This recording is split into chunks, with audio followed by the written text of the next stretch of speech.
Ian Puddick found himself controversially charged with harassment by City of London police. This relatively minor charge resulted in raids on his home, office and accountants.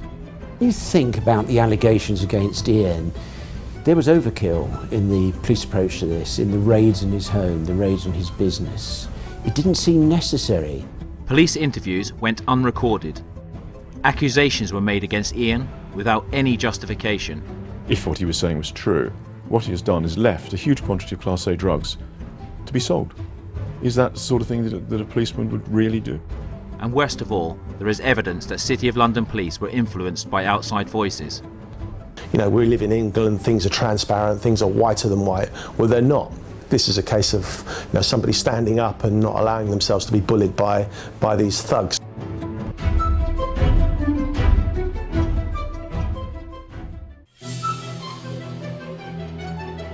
Britain has been rocked by scandal upon scandal from its police force.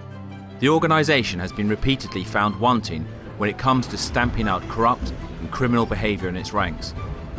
My name is Michael Doherty. I'm a civil liberties campaigner and founder of Justice Now. I seek to bring about fundamental change to the systems of police accountability in the UK. Ian Puddick found himself controversially charged with harassment by City of London police.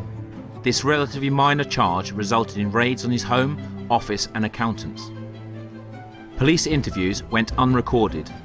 Accusations were made against Ian without any justification. And worst of all, there is evidence that City of London police were influenced by outside voices. There was overkill in the police approach to this, in the raids in his home, the raids on his business. It didn't seem necessary. If what he was saying was true, what he has done is left a huge quantity of Class A drugs to be sold. Is that the sort of thing that a policeman would really do? This is a case of, you know, somebody standing up and not allowing themselves to be bullied by these thugs.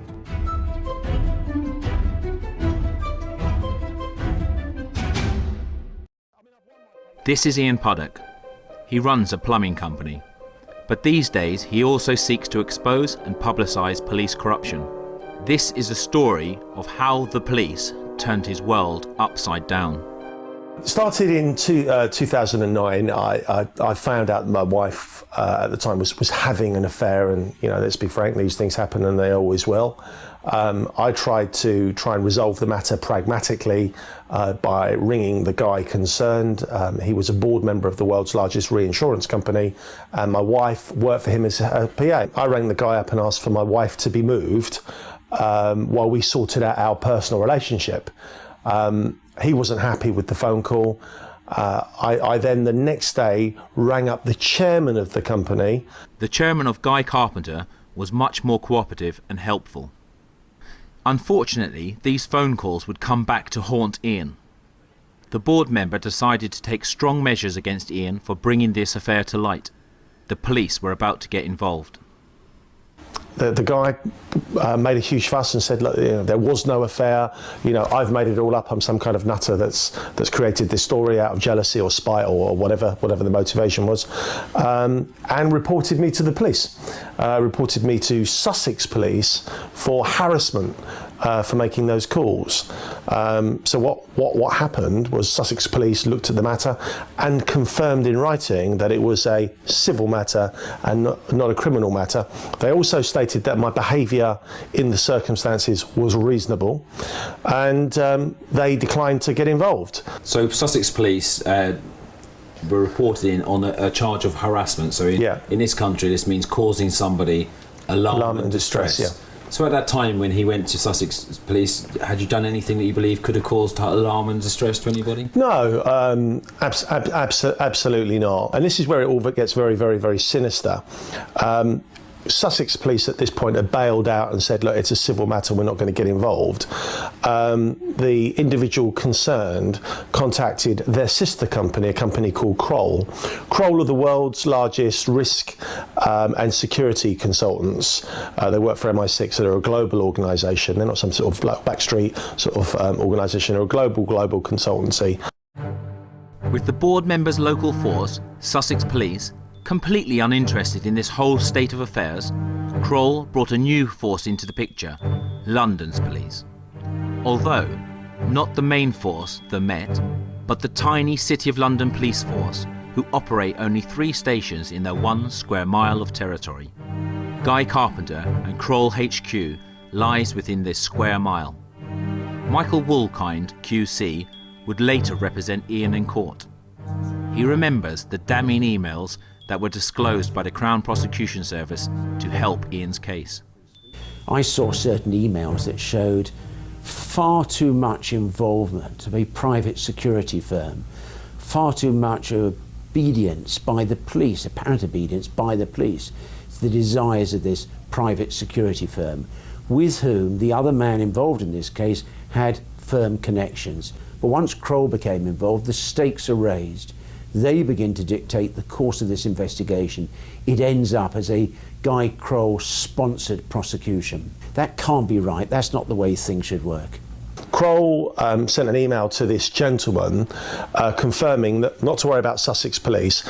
They had friends at City of London Police, and they had confirmed that my actions were criminal. And that they would devote, it's what it says in the email, significant resources against me, including the use of counter-terrorism directorate. Ron Cuffley would serve as an expert witness at Ian's trial. He specialises in computer forensics and has previously served in the police and the army. Yes, Kroll is very well known in the security trade. They're a big American company. They're often referred to, or they like to be referred to, I should say, as Wall Street's CIA. And indeed, some of their operatives are previously CIA officers. They have a reputation for being extremely good, extremely expensive, and prepared to sail very close to the wind.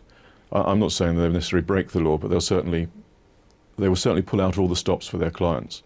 And this is a reputation which they have and which they're keen to engender.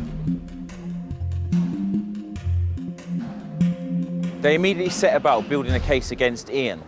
Unannounced, 2 City of London police arrived here at the London headquarters of Guy Carpenter's to interview Ian's wife for about 1 hour. They accused his wife of conspiring with Ian to make up the affair. They accused her of perverting the course of justice and left her in tears. The interview was not recorded, and the officers made no notes. What was going on here? So she contacted City of London Police and asked for the names of the officers, who had authorised the officers to come and interview her, on what grounds they had done that. And City of London Police confirm that they have no records of any officers ever interviewing her. No officers have attended Guy Carpenter's head office at Tower Bridge, and there are no records or any reasons why they would be involved in such a matter. It would not be until some time later that Ian would manage to obtain emails showing who had ordered this interview to take place. Incredibly, someone was giving orders to the police. And the email specifically says that Ian Fatt, the head of Guy Carpenter and Kroll Security, contacted City of London Police, and he arranged for City of London Police to come onto the building, onto the premises, and to interview her. There's no records for any of this. We have to rely upon an American corporation, Kroll, and their internal emails. But why did this explode into police involvement? What did the board member have to lose that would see such dirty tactics used? Outside the London headquarters of Guy Carpenter and Kroll, Ian told me about how and why things had begun to escalate. As we know, a board member of Guy Carpenter's, I'd informed some of their clients that he had been misusing his expenses under Sarbanes-Oxley or SOX law, which was brought in after Enron collapsed, and it's there to stop large organisations, board directors, management from fiddling their expenses, fiddling figures. Obviously, that was very, very damaging and very, very embarrassing for the company, and more importantly, it could affect their share price.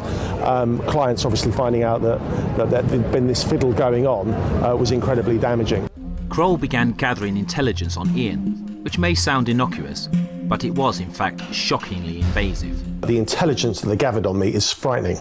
They obtained a ex-parte High Court order. An ex-parte is that you weren't present, you weren't notified of the court case. Didn't know it happened. Didn't know it happened. What they did in very short terms was they dressed up my phone calls of informing the company that this chap had been misusing his expenses in breach of SOX law as a low-level terrorist threat on an aviation-related business. So the High Court, the High Court judge granted the application, and that way they were able to access my bank accounts. That a private company could obtain information from the High Court in secret in this manner is concerning.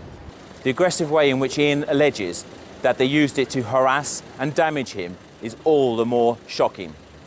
That somebody unknown telephoned a number of his suppliers and said that he was going bankrupt and encouraged them to get the money in quickly, and telephoned a number of his clients to say that he was a known drug dealer and that his company was being used simply as a front for drug dealing.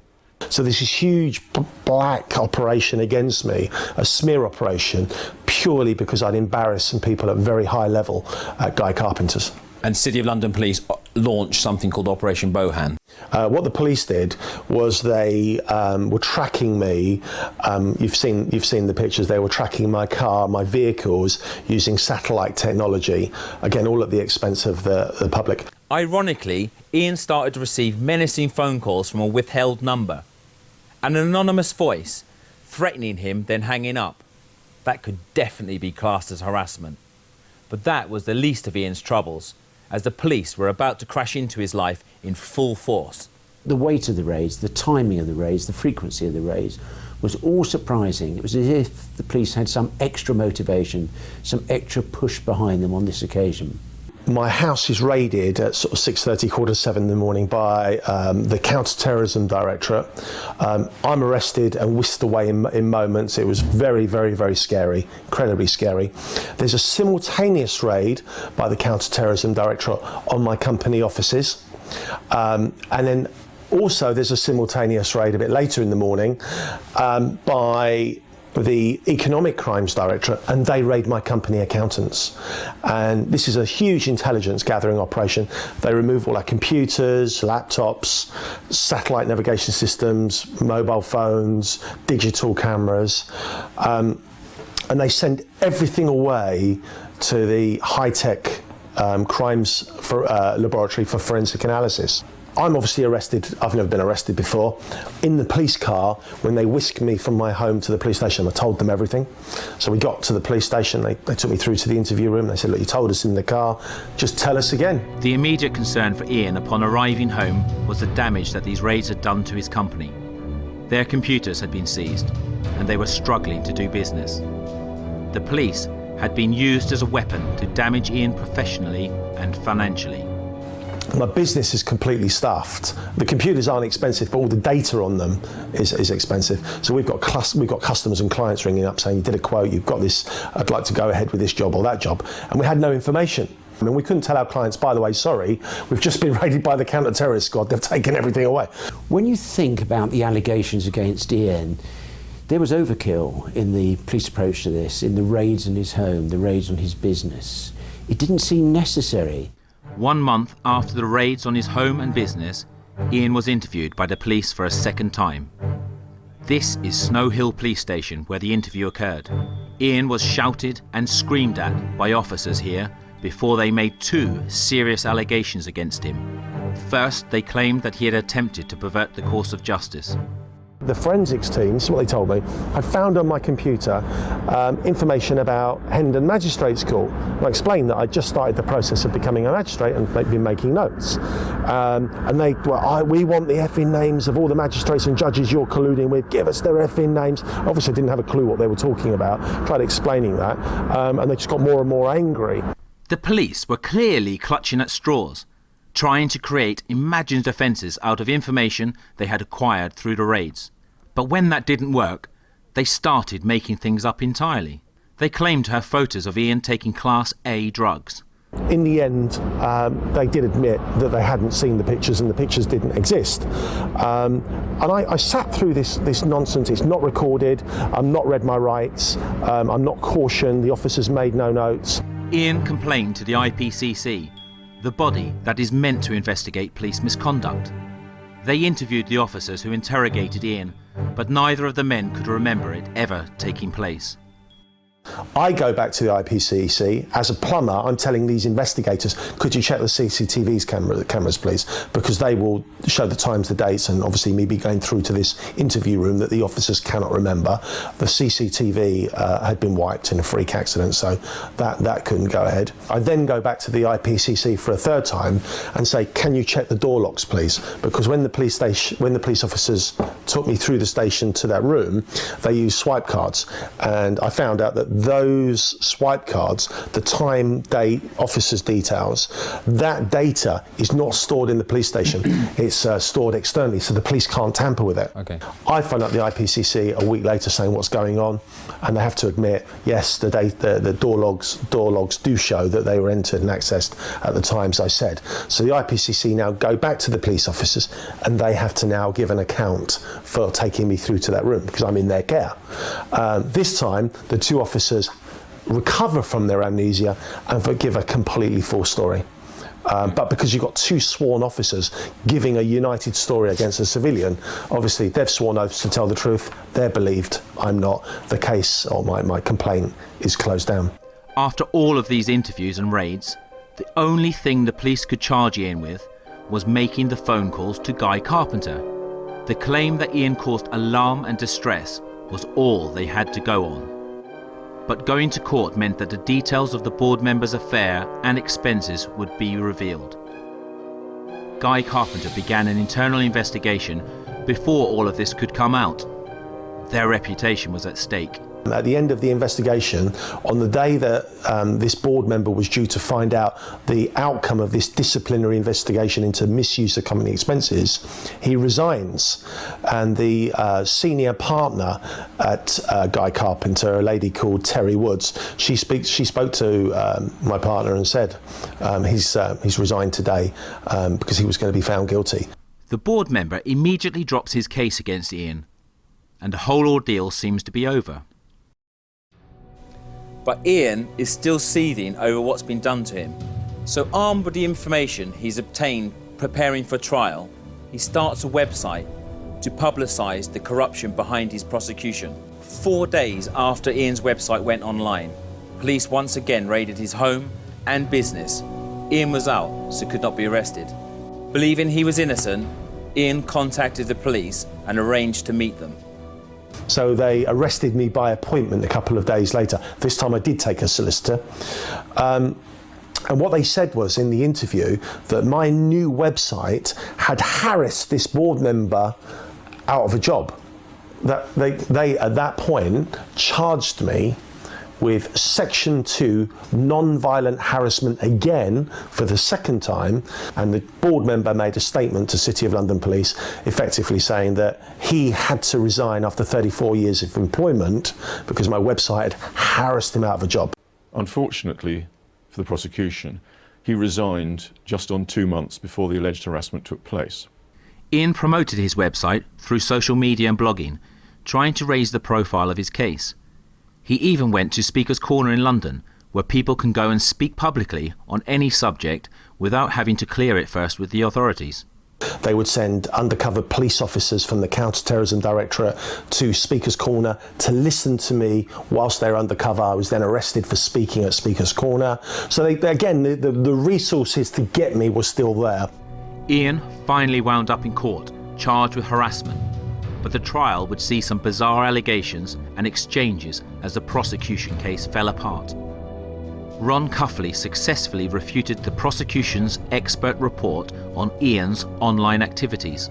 Then, out of desperation, the police suddenly alleged that Ian had posted thousands of tweets online about the Guy Carpenter board member.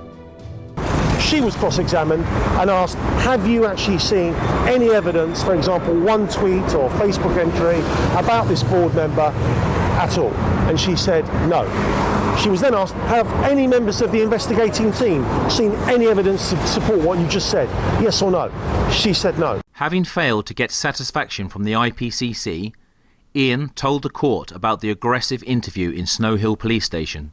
The judge was clearly appalled at this, and she stopped the trial. She stopped the trial, adjourned it, and she said, I want those 2 officers here in an hour. And I thought, yes, this is great. The first officer again said he could not remember the interview with Ian. But then Ellis took the stand, the officer who had shouted in Ian's face and accused him of taking drugs. Ellis gave a baffling display. He said that the interview was necessary because he had found large amounts of cocaine in Ian's house. This story would crumble under cross-examination. Feeling the pressure, suddenly he blurted out, when we searched Puddick's house, we found large quantities of Class A drugs.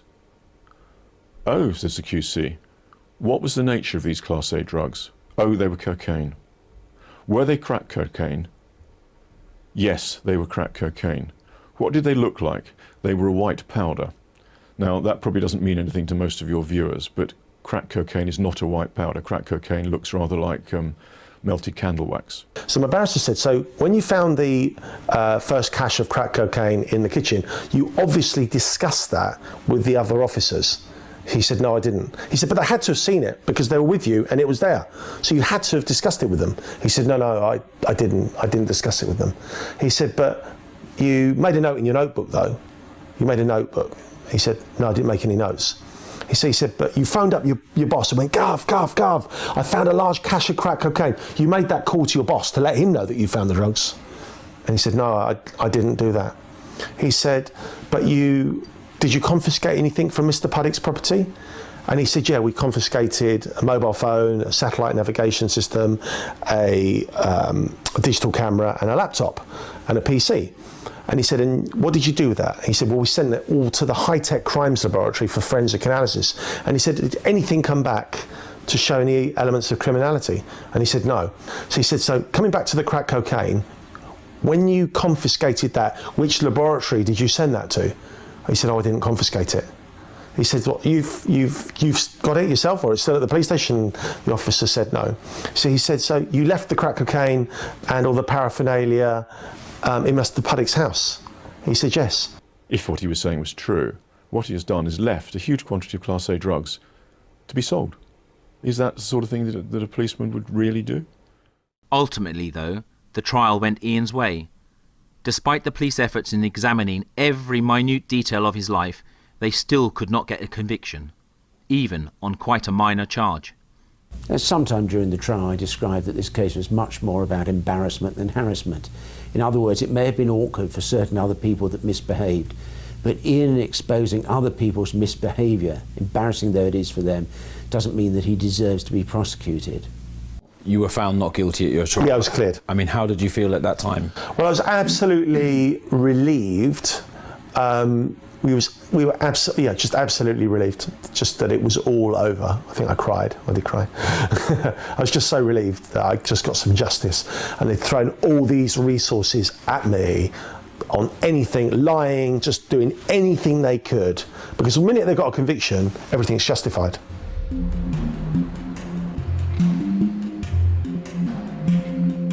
Ian complained to the IPCC yet again about Ellis. There was surely no way for him to escape punishment this time. Either he had found drugs and done nothing about it, or he had lied in court. Whichever conclusion the IPCC came to, he had to face punishment. Has there been any accountability for that officer? No, none whatsoever, none whatsoever. The IPCC, when they looked at this, incidentally, a second officer came out of the blue and said, oh, I was on the search party. I remember seeing all the drugs, paraphernalia, etc. through Mr. Puddick's property. Oh, I didn't make a note. I didn't confiscate it. I didn't tell anyone else, but I actually happened to remember seeing it there. So you've got two sworn officers telling lies. Obviously, I'm a civilian. They're sworn officers of the Crown, so therefore they wouldn't lie. It must be me. So again, the IPCC, or the Independent Police Complaints Authority, closed down the investigation. Accountability is at the heart of Ian's quest for justice. The police must take ownership for their actions and face consequences. But what hope does Ian have when even the highest offices in the land can be stonewalled? When Parliament discussed the figure of over £1 million, they went back to City of London Police and said, look, how much did you spend on this counter-terrorist operation? And the police turned around and said the time and resources it would take to find out the cost would be too much, and therefore they can't disclose the figure. Again, it's the lack of accountability. When Parliament asks, not even they can get they can't even get the right answer. Ian knows that many people simply turn a blind eye to corruption. Their trust in the police is so strong that it's easier to ignore the voices raised against the boys in blue. Ian would hear this firsthand at Speaker's Corner. Okay, and I know that you've sort of tried to help other people, and you've met a lot of other people who've been affected by police corruption. I get emails every week from people saying, this has happened to me, that's happened to me, this is what they did, what can I do? I mean, today when we were filming at Speaker's Corner, a guy came up to me today and said, thank you for what you've done. I didn't believe you. He said, and then he told me an experience that he'd had since my trial, and he was shocked at what the police had done to him, and he asked me if I could help him now do something because he felt very strongly about what the police had done to him. Has this case, Michael, damaged your faith in the British police? This case hasn't touched my faith in the British police. It's confirmed the level of my faith in the British police. I'm just not telling you what the level is. Although he has paid a high price both personally and financially, Ian has been fortunate that he has been able to fight off the charges against him. Despite now being innocent in the eyes of the law, the injustice that he went through has altered the course of his life. His campaign to highlight police misconduct and push for greater accountability continues. You know, how has this experience changed you? It's changed things in me in terms of my beliefs, and I feel very strongly about those beliefs. It's about, some people might feel very strongly aligned to a political party and will go out and rally and support and do whatever they do for their political party. Well, for me, campaigning and bringing police accountability and transparency to the fore, for me, that is what's really important to me. So I will continue to do that, and I won't let them off the hook.